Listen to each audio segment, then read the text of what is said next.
Right then, this blank is one I showed first in a video a while back. I'll stick a clip in just here of me showing this so you'll see what it was like. And then I have this one, which is a Tiger 9x4 that's going to need a lot of resin work in it. Right? Again, the choice is which end do I do it, because there is a tiny little piece of white just there. Right. When I fill this with resin, if I leave that white in, is the bowl going to be too busy? Is there going to be too many colours in it? Whereas if I use that as the top, there's only going to be dark wood and resin. Personally, I think if I leave that little bit of white in, it could clash with the resin colour, because of very dark and very light. It's very hard to put a resin in that matches both. So what I'll end up doing with this bowl is I will actually use that as the top of the bowl, because coming down through there, well, it actually depends on how deep that is.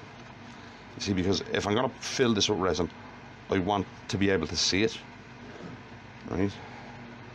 So I'll have to really think about this one before I do it, because if I use that as the top of the bowl, that resin piece in there is going to be taken out of it completely. Right, I'll still have this one on the side and that one there, right, but that one will be taken out of it completely. So what I could do is I'll work out what resin will go with both the dark and the light, and then I will use this as the top probably on this, because I don't want to put a coloured resin in there and then just cut it all away. It's a complete waste. So I've filled it with resin, and hopefully I have them on. I'm not sure about there though. Hopefully they're just surface bubbles or something. Right, so I filled it with resin, and we'll get it on the lathe, and let's see if we can turn it into something nice. Right then, we're flattened off and we're rounded off. There's a bit of a void there, but I should be cutting that out, so I'm not too worried about it. If it doesn't cut out, I'm going to have to handle it when I get down to the shape I want. Right, I've been contacted by the guy who runs Cosmetic Pigments, right? And he has very kindly given me a discount code for everyone to use, right? Now this is case sensitive, and I'll put it down here, right? It's BB15 off for anything in the shop, right? In the Etsy shop, right? And you get 15% off anything you buy off them. And as I said, I'm not sponsored by him or anything. It's just he very kindly gave me this offer to hand out. So thanks a lot for that. Very, very, very much appreciated. And it might get people into using a bit of colour in resin. Well, if you get people into using resin. Right, now, as I said, I've a void there, but hopefully I'll be cutting it out. Now, the last week when I did the resin bowl, I was asked how did I hold it, and I never actually showed how I held it. I just said it. Right, so what I'm going to do is I'm actually going to show it this time.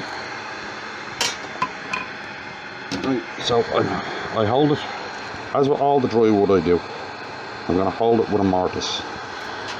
Right, I always do this with dry wood because it saves on cutting it away, especially with stuff like this tiger wood, which is, as you probably have figured out, is not cheap. And if you put resin into it, it gets even more expensive.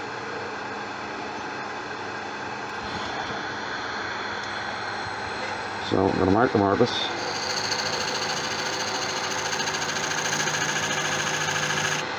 Right.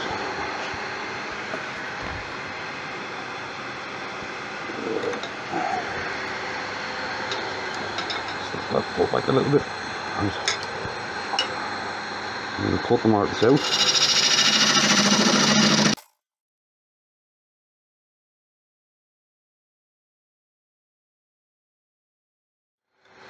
And as I said last week, because there's resin on this, I'm going to be putting a foot on it. So roughly the rule of thirds.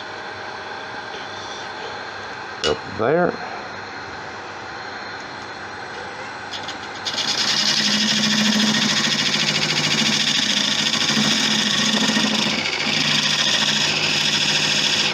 to make sure light can get under the bowl.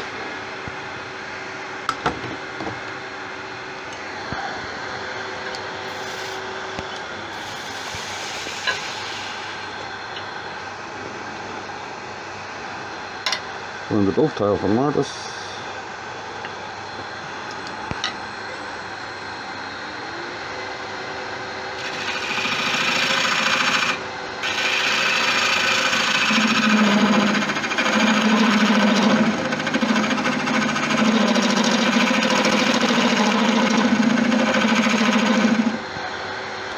And then we can start turning.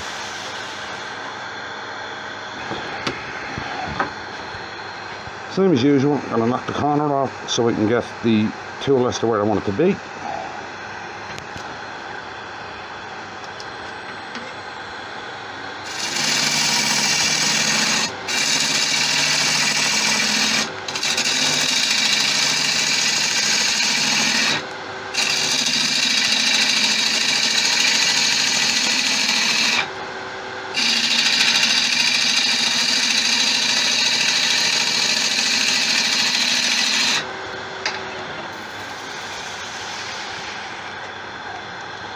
And then I'm going to go in to the foot so that I know where to cut to or where to shape to.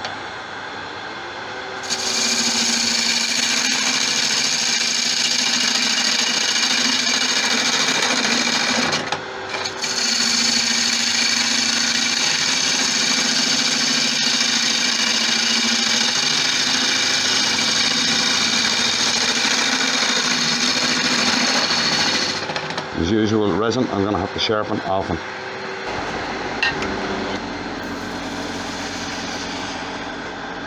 Right, now we start getting a shape on this.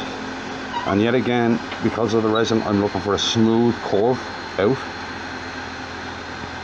so that the light can play with the resin. Small bowl, so I'll go up to 1000.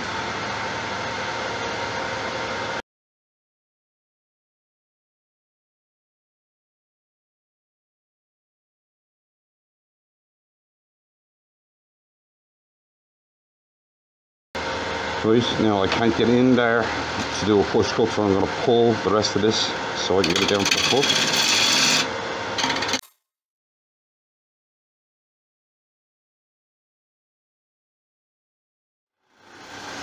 Right, I want to check that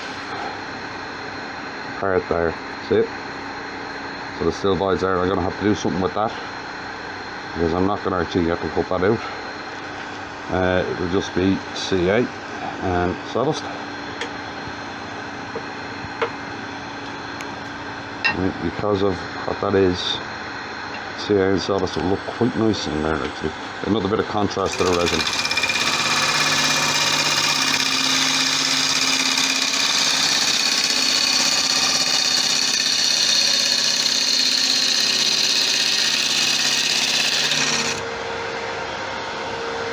Bump just there. Gotta get rid of.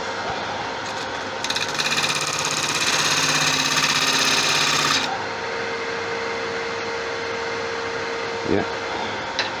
Right, now I'm gonna CA and sawdust that, and then I'm gonna go pass maybe 2 with the carbide just to straighten that resin out. And I'll do that and I'll be back in a sec. Right then, I filled that with CA and sawdust and it's gone off. I may have to do it again, I don't know. That's the thing, when you're using wood like this, you never know what's inside of it until you hit it. Right. Now, hit with the carbide.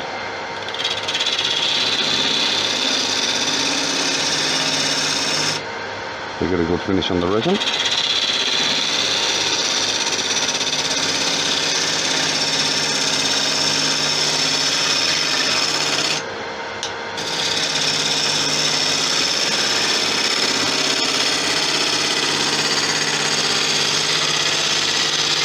As I said before with carbides, it makes you sand more on the wood, but it gives you a much nicer finish on the resin. A little bit there.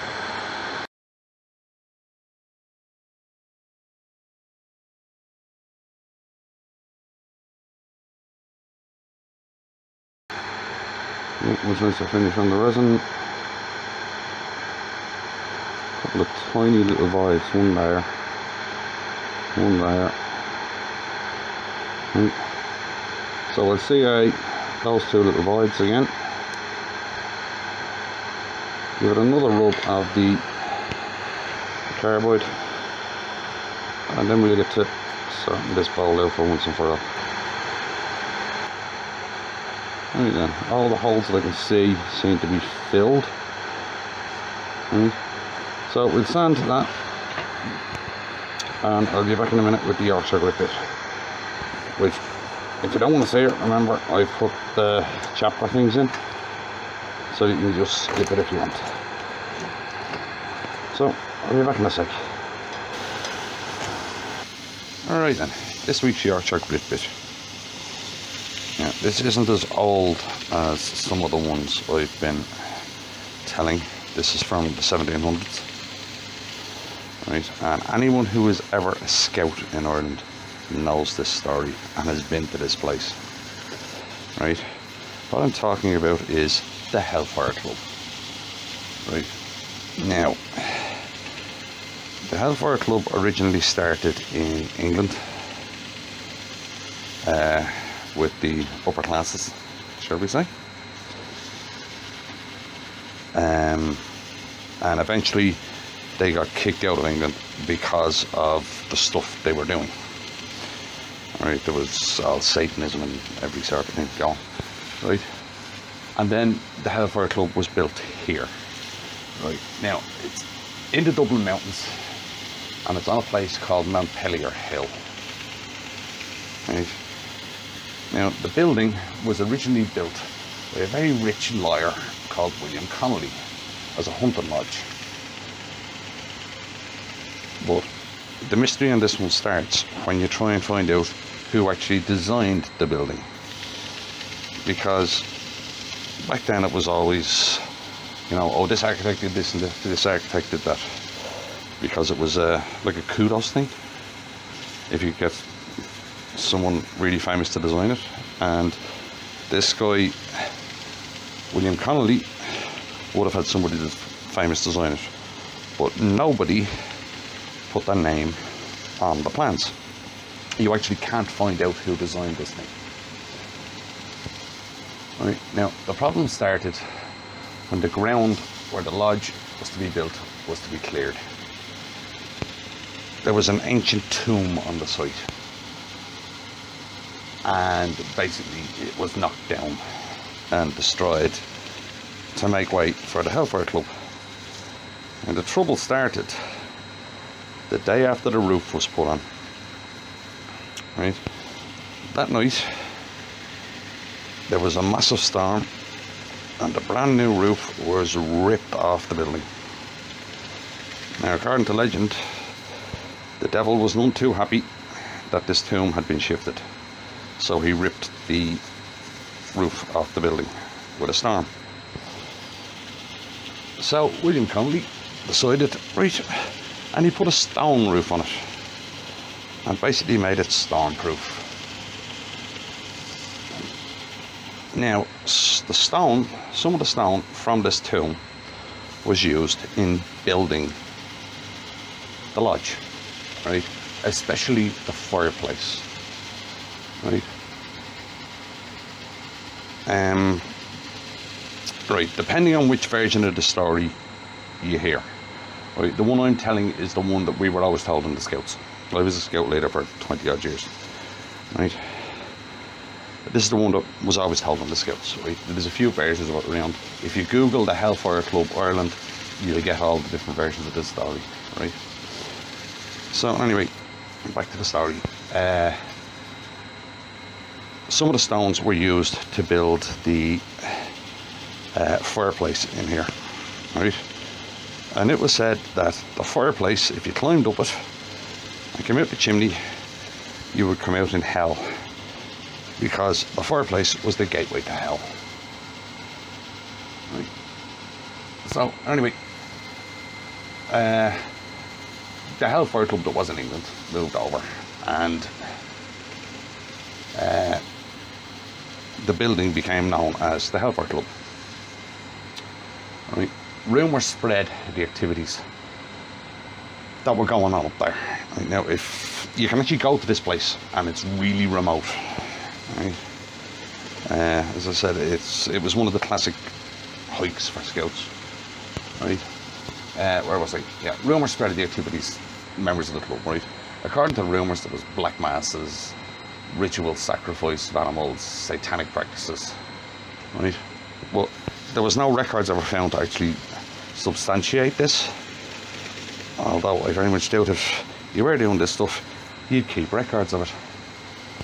Now, as the story goes, it was one stormy night, and the members of the Hellfire Club were sitting around drinking and playing cards, and there was a loud banging on the door. One of the men opened the door to meet with a stranger in a long cloak. Now, the stranger seemed to be quite wealthy by the cut of his clothes and the way he spoke, that kind of stuff, right? And he was quickly invited in by the members of the club and began drinking and playing cards with them. During the game, one of the club members dropped the ace of spades on the floor, and when he bent down to pick it up, he saw that this stranger had cloven hooves for feet. Right. The member, after seeing this, was extremely scared, as you could probably guess. Right, and just very quietly went back to playing the game.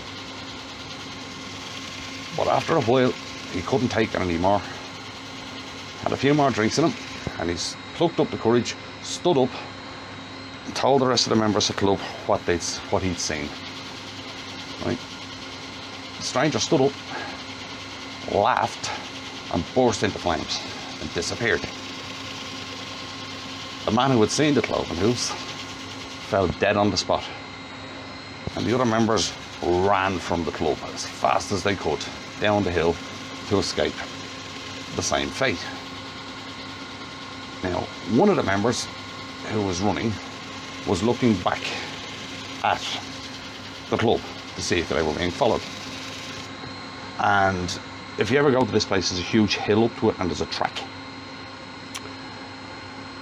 And this member was running down that track, and he ran straight, full force, into this huge rock that's in the middle of the track, and was killed instantly. Now, as the story goes, the big rock was a leftover stone from the tomb that had been thrown down the hill by the builders, and had come to rest where it came to rest. Right? And this was the vengeance of the devil, and whoever's tomb it was, this was their revenge on the Hellfire Club and its members. And as I said, you can actually go to this place, and you can no longer climb up the chimney because they barred it off. Right? But the big rock is still there, you can see it. You can see the Hellfire Club, you can go in, have a look around, and it's actually quite an interesting thing to see, especially if you remember the legend that goes with it.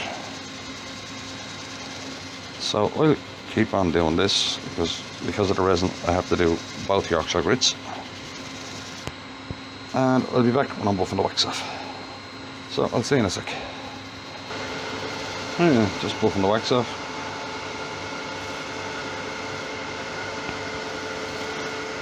Turned out quite nice.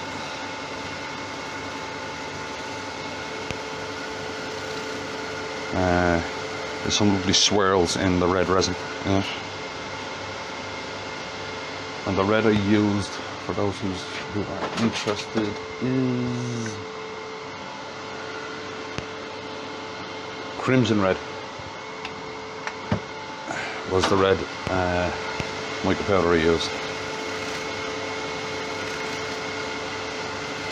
And don't forget the 15% off in Cosmetic Pigments if you want colours, and he's loads of stuff. He's got glitters and all sorts of stuff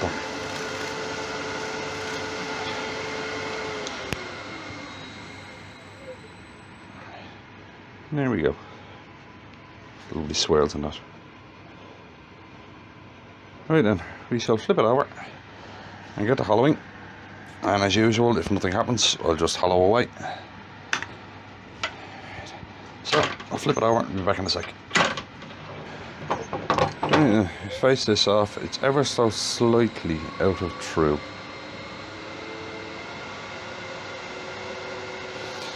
So we face it off first.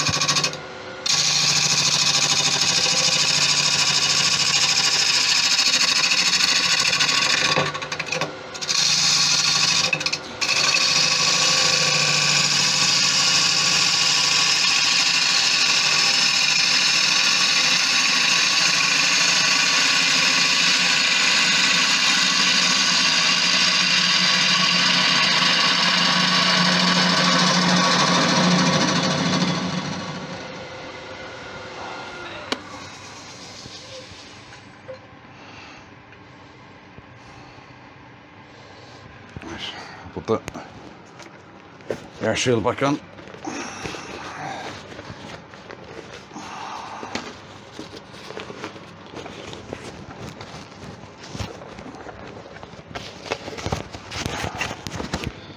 This gauge another sharpen, and then we'll start hollowing. Mark the width I want. This is about there.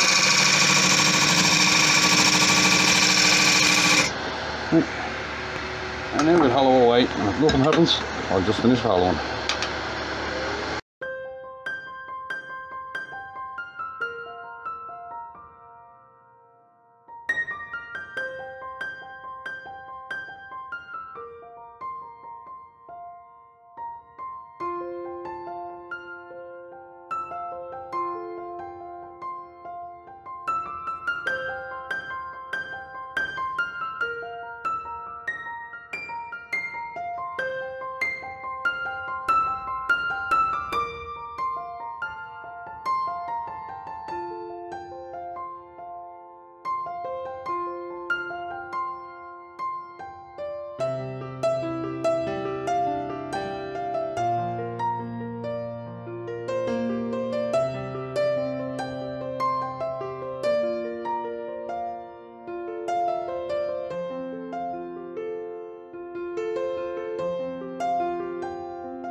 What I'm doing is making sure the resin can be seen from the inside of the bowl.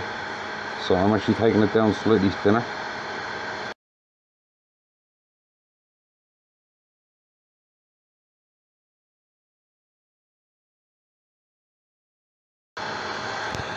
Right, now we're going to do the carbide again to clean up the resin.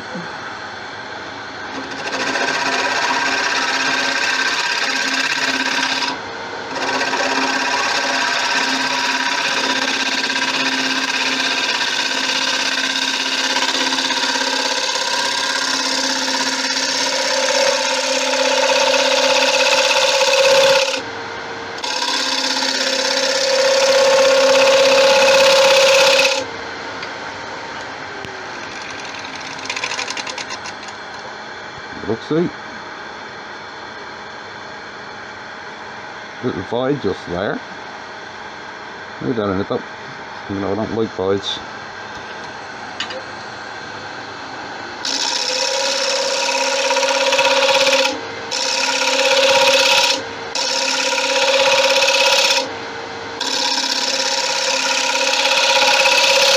It's not going all the way through. It's more like an inclusion than a void.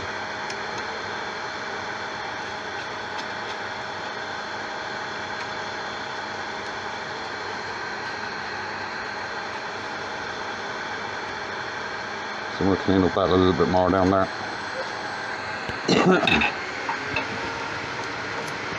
Just turn this slightly on the fresh edge.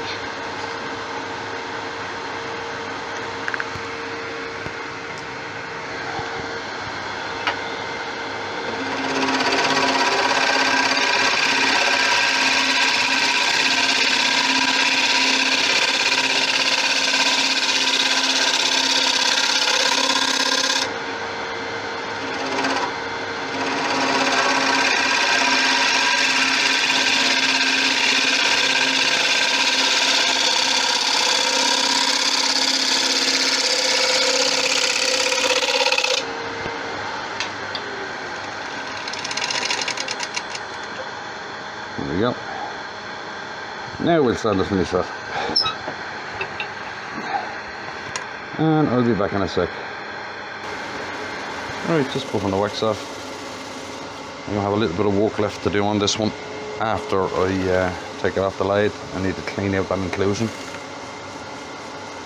But it turned out not too bad actually.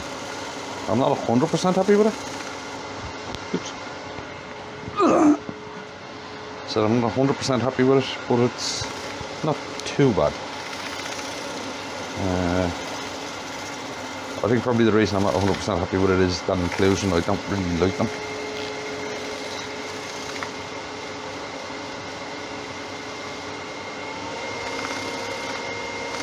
Right.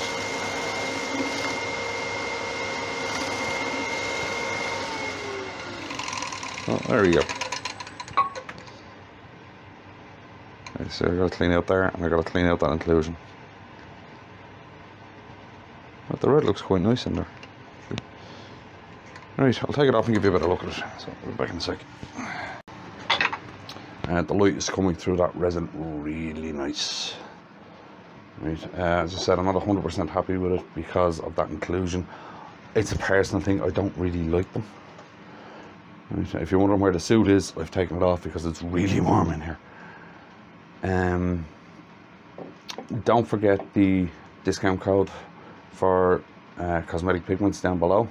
Remember, BB150 off, all in caps. And I hope you enjoyed that one. And if you did, wouldn't mind, click a thumbs up, it'd be great. Help the channel out a lot. And I'll see you in the next one.